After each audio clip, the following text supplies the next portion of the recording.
afternoon and welcome to the Gym Owners Fitness Business Podcast, supported by the Fitness and Wellness Show in Sydney 2022 March. And of course, FitRec, fitness registration for fitness professionals. Well, I'm pretty excited today about our podcast because I'm speaking to Tim Green. And Tim right now is all the way over in Spain. Good morning, Tim. Hey there, Mel. Great to be here. You're absolutely welcome to the show. Welcome to the show. Now, Tim Green is the head of marketing for TeamUp. So I'll just repeat that again. Tim is the head of marketing for TeamUp, the most recommended fitness management system for gyms, studios, and personal trainers. Now, with over 20 years of experience in marketing and 10 years of helping fitness business owners run their businesses, Tim has a unique perspective on how to achieve success and thrive in the evolving fitness industry. Tim has also been featured on multiple industry podcasts, spoken at many events, and hosted multiple online sessions focusing on helping TeamUp's 3,000 plus studio and gym owners. Wow, Tim, that's a terrific accomplishment. Well, thank you. That's some introduction. I feel that's done my job for me today. You're very welcome. So, Tim, obviously there's going to be quite a few people in the fitness landscape out there who aren't aware of who TeamUp is. So do give me a little bit of information and our listeners on who TeamUp is. Yeah, that'd be my pleasure. TeamUp is software that is designed to take away the admin headaches out of your business. And we're a realistic system. You know, our mission is to understand the processes that you're going through in your business and then build really intelligent and easy to use ways that you can automate them. And we try to avoid the world of kind of over-promising and change your life and go and sit on a beach in Bali. And what we want to do is we want to help real business owners, typical with physical locations, but we've also been working a lot to build the best online experience as well, which can then be operated side by side within studio. And what we want to do is work with those business owners and listen to their needs and build the features that they need to be able to manage their businesses. And when I say manage their businesses, it's really all about everything that you do with your clients. So whether it's signing them up to begin with, attracting them through intelligent marketing campaigns, taking payments, operating multi-tier memberships, access to classes, class day registers, reminders, notifications, automations, all the nitty-gritty of running these wonderful, simple from the outside, but very complicated on the inside sometimes, businesses that we all love and that we all know are really genuinely helping people every day. And what we want to do is we want to help the best of that, help the best parts of your business work really, really well. And the best part of your business is the bit where you're interacting with clients and building that unique experience that they just keep coming back for and they just can't get enough of. And what software can do, software is doing its best job when it gets out of the way of that completely. And people wouldn't even remember that they had used software, but they just know that the experience was really, really great from the moment they came to your website or the moment they started working with you. I mean, Tim, I absolutely love that. What you just said then, just so you want to be that club owner or fitness professional that just goes out and does what they're passionate about and not have to worry about the software behind the counter. I mean, I like that. I have to ask you, at the very start of your conversation there, you spoke about how you'd gone, obviously, the physical location, but with what's happened with COVID, of course, you're also helping clubs with the online experience. So can you just explain to me what TeamUp's doing in regards to helping club owners with the online experience? Yeah, I mean, it's what an amazing 18 months the industry and the world has had. And I think that maybe a year ago, we were all in shock still, and clients were coming out of different lockdowns in some places in the world and dreading about getting into them in other places in the world. And what was really amazing early on was the immediate understanding that the businesses that clients attend and your business was so important to them on so many other levels than just going to a fitness class or losing weight. You know, it was just incredible to see that the hunger for that community connection that going to your classes provides them. And I think it was the clearest moments that I've ever known where you could see the true value of the fitness industry. And that was and online for me was all about, you know, seeing that you're going to be denied potentially, you know, access to your friends and your community and your coach, and then being able to say, well, but I need that. I need to keep going. I need to keep that connection. And from the business owner's point of view, of course, I need to find a way of surviving. I need to keep revenue going, and I need to keep my community together, and I need to know that I've got a business to go back to when I can reopen my doors and dust off the equipment. And when COVID first hit in Europe, it was sometime kind of we were really becoming aware of it in kind of February 2020. I mean, obviously it was a China event that was happening in January and December. You know, there were murmurs of things, but it then hit Italy really bad. And at that moment, we have a lot of customers in the UK, and at that moment it became very clear that within a month it was gonna be a real problem.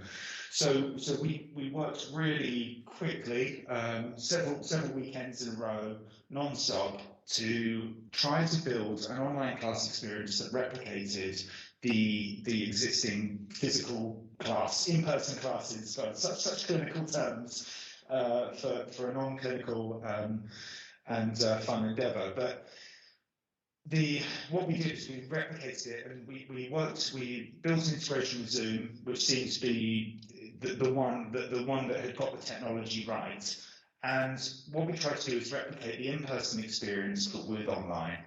So you were able to kind of immediately link your Zoom account and then just run your classes as if you were in the studio, but via your normal online calendar. And clients would simply get their online joining link instead of turning up to class and being marked off the register.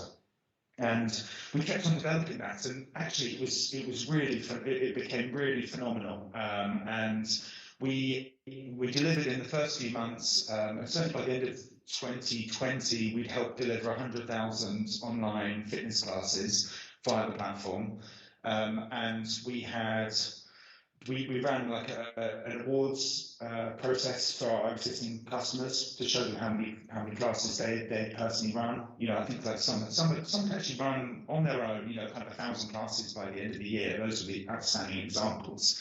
And it was just this huge, wonderful effort by the whole industry to provide value to customers. And so the online system now obviously studios are open, they're not open, things, you know, clients get quarantined, things are changing very, very quickly. But what our online gives is, we see it really as a wonderful insurance policy for the studio owner, because if for any time you have to be closed, or you can't make a class, or there's snow, you know, people can't get to class that day, it gives you the ability to immediately switch over the class to online at any time. Clients don't have to do anything. So if they've got a monthly membership and they can go to 8 classes, you can just switch the venue to an online venue, and then you're able to run your classes as normal. And that was really a great value add, and something that, you know, we're seeing lots of studios use, maybe not as their core business, after, you know, when they don't have to, and maybe their core clients would prefer to be in person, but they've got segments of clients who are interested online, or maybe they might just run one online workshop, one expert who doesn't live geographically close to them. So it's really it's all about other dimensions. And then earlier this year we added an on-demand library to the system as well. So now you can build your own completely linked to your memberships and membership tiers on-demand library. Which business owners have been using in so many wonderful ways, whether it's, kind of beginners classes, whether it's supporting content, whether it's complete class systems delivered to clients outside of their area. But I really think that online is something that it's certainly obviously here to stay. I don't think it's a core value proposition of the business owners that we work with.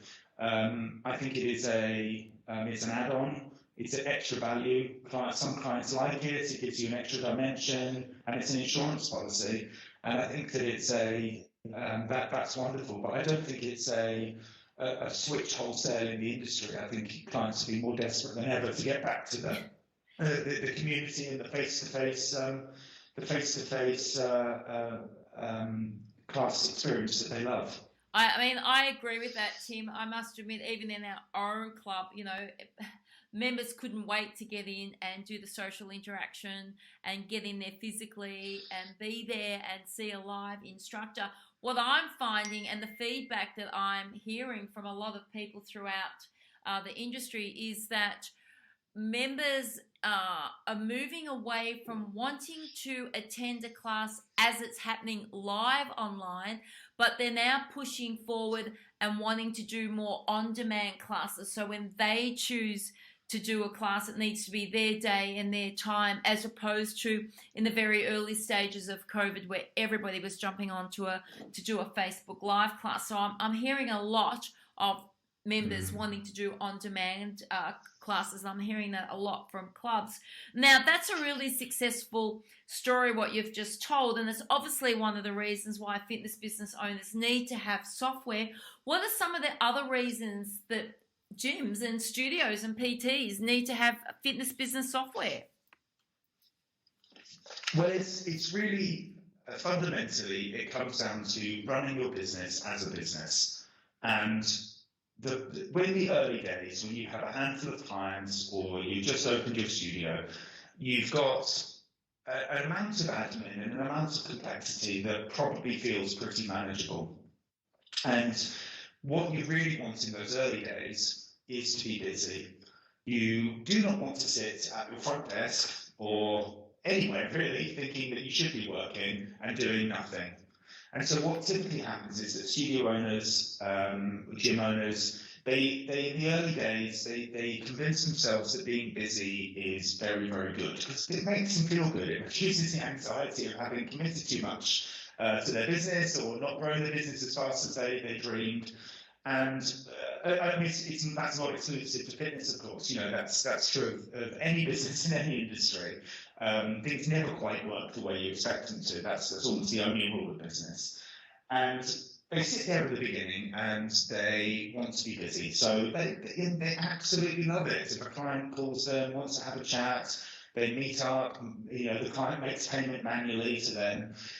Those things are things that make them feel good in the early days. And of course, the dopamine boost you get each time you close another client, each time you deliver a session, diminishes over time.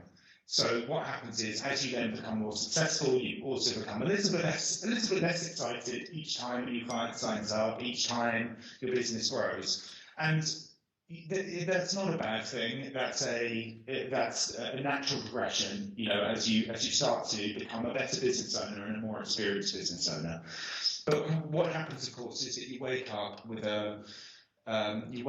this hangover from those early decisions, some way into your business, where all the tasks that you took on, which seemed so essential to fill your time at the beginning and so welcome because they were, you were holding your success in your hands each time, those things actually start undermining your long-term prospects because every time you get a message from a client, 11 p.m. on a Sunday because they can't make their session at 6 a.m. the next day. That eats away at your energy.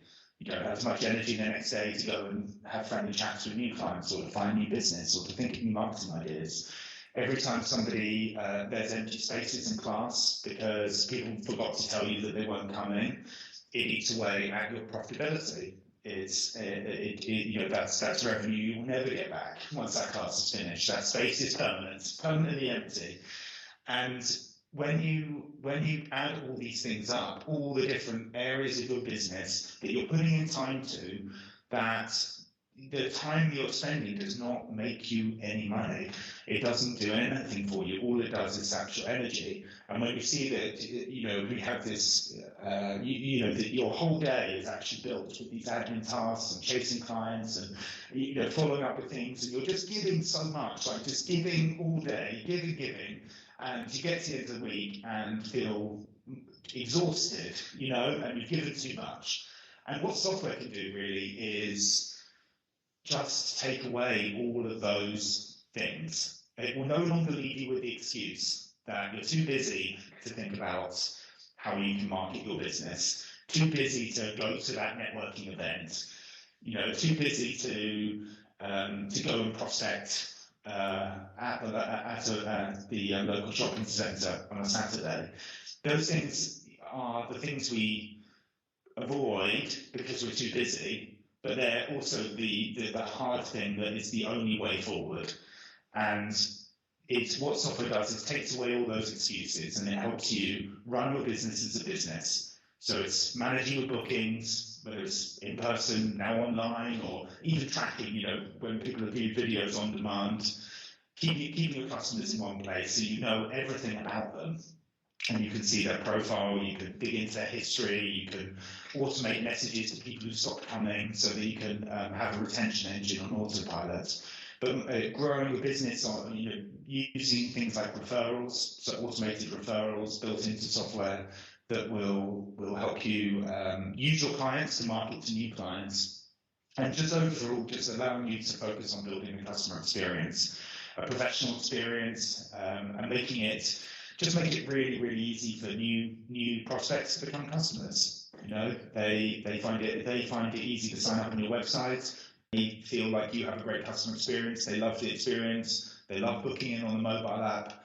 It's about giving them what they want, really, and giving them the experience that they deserve and that makes you stand out as the best business in your local area. So tell me, Tim, one of the features obviously you just spoke about was referrals. So how does your software help the club get the members to refer clients? Well, I absolutely love referrals, and this is a topic I am very passionate about. And TeamUp itself is built on our own customer referrals. So for the first 5 years or so, we didn't really do any marketing. All we did was work hard and do a good job for our customers, and that's what we're founded on, really. And so customer referrals are obviously a very important marketing channel for you, but they're very difficult to track, and they can be very sporadic because it really is dependent on when people make connections and how they share. So what we did is we added an automated customer referral engine for you, where all of your customers get a unique referral code, and it's also possible then to share a referral link with them, which they can then share with their friends. And you can set up an automatic reward. So, for example, $10 for referring a friend, and then you can also set up a special offer for the friend as well. So maybe it's like a couple of free classes, maybe it's it's something like that. So any kind of package, it could be a discounted package, it could be anything you can dream up, really. And what happens is the friend will share the link or give the referral code. The new customer comes onto your website and they've either clicked the link and it's automatically applied to their account, or they enter the code at sign up, and then that will all get credited properly and you can report on it, and the whole thing works on autopilot. It really is a wonderful engine for your business. Do you think our our industry does referrals well? I think that the referrals are probably the backbone of the industry, but I think that they, on the whole, are not tracked well enough. So it's something that's happening the whole time, and business owners are successful, but they don't correctly attribute their success to the motivations behind it. So they don't see that it's the work, the whole experience that they provide that leads to referrals. And maybe referrals are slightly misunderstood. They're seen as a free marketing channel where you get new clients for free, where in fact, they're probably the most expensive marketing channel because they represent the whole investment you make in your business. It's the whole picture that actually delivers. Another thing that's really misunderstood about them is that the reason that people make referrals is not necessarily why you think. And people make referrals often as a thank you to you. So when they have experienced something good and they want to say thank you, there's not a good way for them to do that because we don't have a tipping culture in fitness, really. Maybe we should introduce that. That would be something. That'd be an interesting new dimension, perhaps. But we don't really have that. So, for example, I go to a CrossFit gym, and the coach massively undercharges. His memberships are ridiculously cheap, and they're probably kind of 20-30% above what you just pay for like a normal gym just to turn up and train yourself. And he's like a superb strength and conditioning coach, and he doesn't and he so cares about your form and your everything. I've never been to a CrossFit gym where I've been less injured than this, and I'm really stupid about picking up too heavy weights. But he just gives such a great service, but he charges so little. And so I'm constantly trying to find ways to give him more money. I can't just give him more money. It would be horrifically embarrassing for everybody involved. But so I buy these overpriced drinks every time I go. He has a fridge behind the desk. Every time I go, I buy a drink. I spend as much on the drinks as I do on the membership. And I'm fully aware that I'm doing it because I'm saying thank you. And I obviously refer whoever I can, to go into there, because all I want to do is say thank you. I thank you for the results that I get and for the service that I get from him. It's not I'm not motivated by money. So if he did put a reward on there, it's not a huge motivation for me. It is a motivation for some people, to have a referral program, but it's they like to chase the gift cards or the free credits, and you'll find particular segments of audience who are really into that. But it's also really important just to allow the natural referrals to play out the way they want to. But just remember that people's motivations are their own, and they're very much linked to the service you're providing. So I would say always referrals are a positive vote for your business, without doubt. Yeah, I agree with you there, Tim. It's probably something that all club owners would agree and say, yeah, we do need to spend a little bit more time on our referral strategy.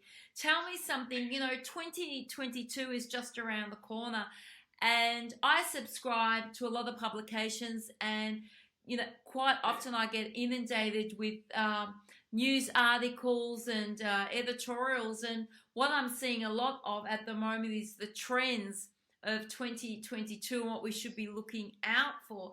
What trends do you think will emerge in 2022? Well, I mean, if we make it to 2022, all of us together as a human race, which I'm very optimistic about now we've hit December, I think that it's such a different year for trends.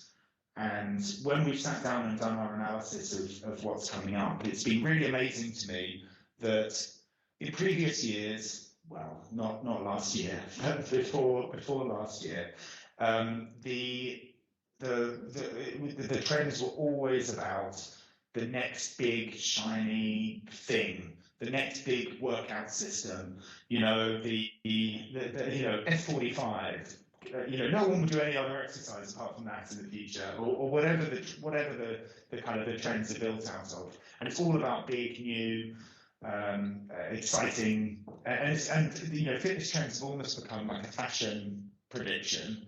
Fashion prediction about which colours people will wear and everything else. And I think that these trends, those types of trends, they really are describing a different type of market than most of your listeners will be working in. They describe the kind of the New York trendy fitness scene rather than the real work of actually helping local communities. And what I think is really interesting is that in 2022, a lot of that momentum and noise has died away, and the genuine trend for next year is all about community, and it's all about fitness customers wanting to get back into the gym with the community and knowing and feeling something more than just the exercise class or excitement or anything else. It's about consistency and about communities coming together and having that human connection. And while the big corporate machine churns away, telling us that no one will ever exercise if it's not on a Peloton in the future or any other one of these other equipment systems, Apple Fitness or whatever it is. I think the more noise that comes from those types of platforms, actually the more it pushes consumers towards real communities and real connection, because those things are going to become more and more competitive and more commoditized and less exciting, and they will have, I'm sure they'll have content breakthroughs, with celebrity trainers or whatever it is. But the fact is that will be more like a kind of home entertainment system, but it doesn't have, they just cannot provide the accountability that a personal connection does.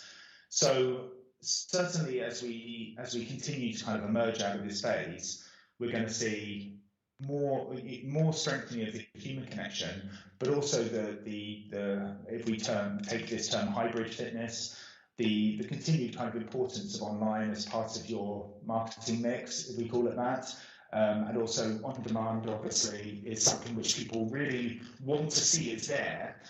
I don't know whether in the long term they will actually utilize it, but it seems to be something that's very much demanded as part of like the value proposition at the moment, and people have definitely been trained to be able to work out at home as well now.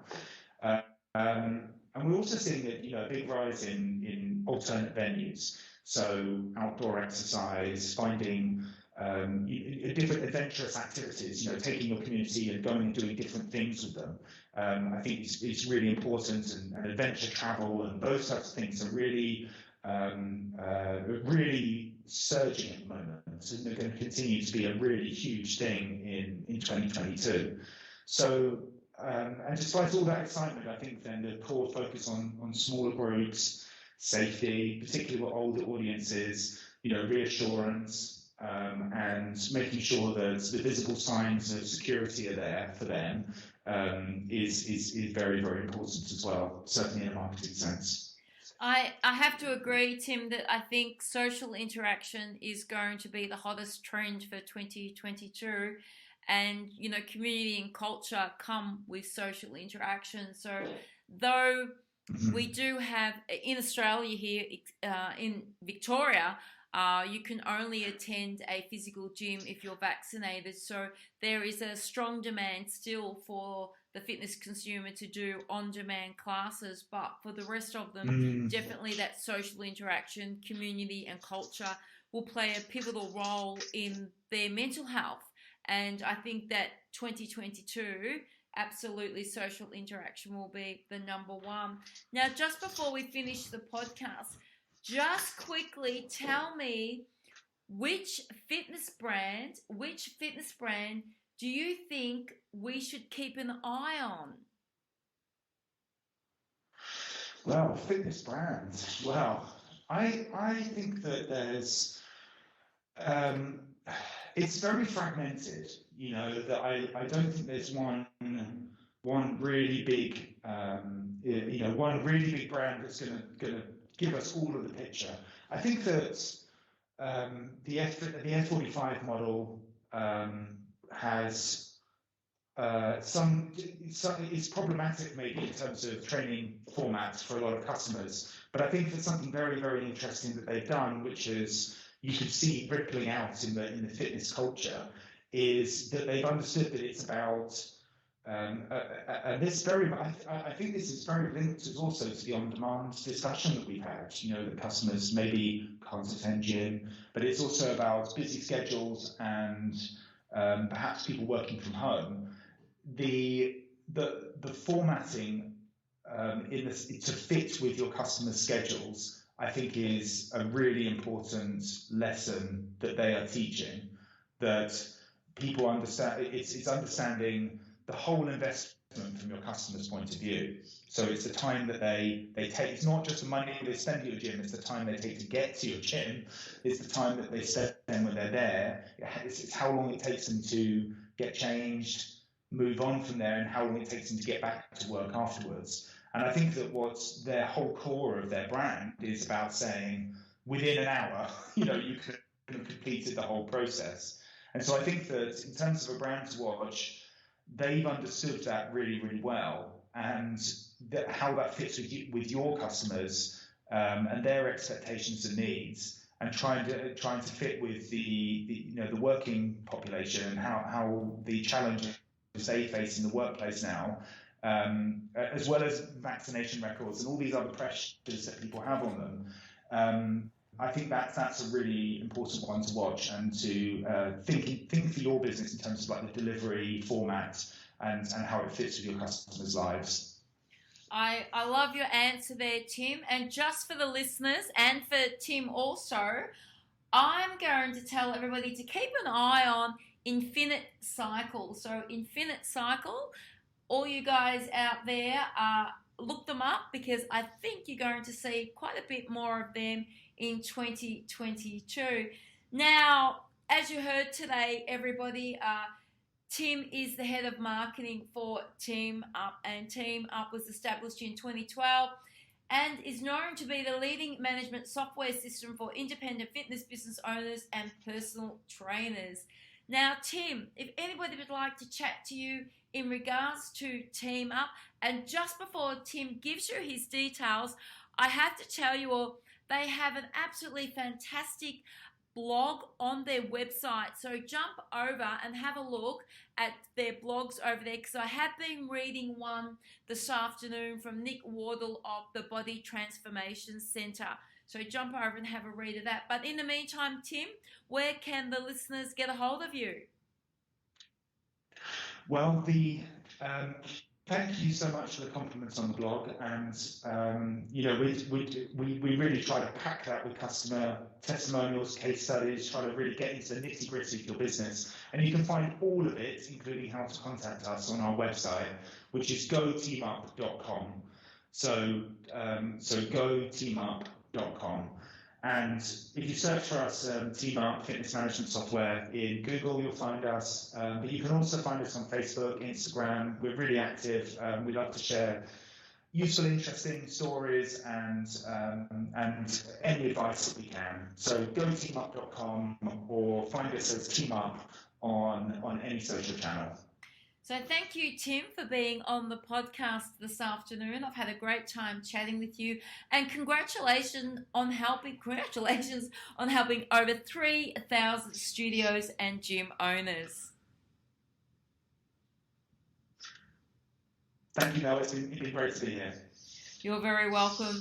As we close off the Gym Owners Fitness Business Podcast today, I just want to remind our listeners that we are supported by the Fitness and Wellness Show, to be held in Sydney, March 2022. And you never know, you might see the team from TeamUp over in Sydney. And also FitRec Fitness Registration for Professionals. Thank you, Tim, and thank you to our sponsors today.